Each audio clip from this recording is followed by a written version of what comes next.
Ako dovolenkovať na výletnej lodi šikovne a lacno?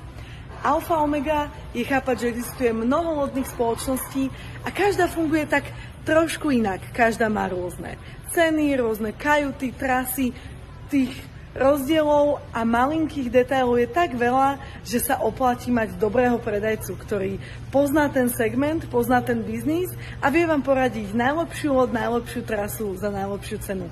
Ja som toho predajcu našla doslova pod nosom, pretože Office majú kúsok od môjho bytu a sú nimi luxusné plavby SK. Nenechajte sa zmiasť ich názvom, ponúkajú naozaj rôzne plavby od pár stoviek eur až po tie naozaj najdrahšie. Majú super prehľadný web, kde si viete odfiltrovať presne to, čo potrebujete a keď máte otázky, stačí im zavolať alebo napísať e-mail, komunikujú super. To sa mi na nich veľmi páči.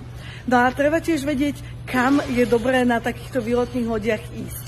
Za mňa je to najlepšie v destináciách, kde je drahé ubytovanie, kde je problém dopravovať sa medzi jednotlivými miestami a takisto je to super pre tých, ktorí chcú počas jednej dovolenky vidieť viacero miest.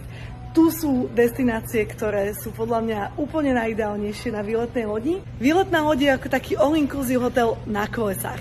Kým vy spíte alebo jete, vaša loď sa hýbe do novej destinácie za novými zážitkami. Za mňa určite odporúčam.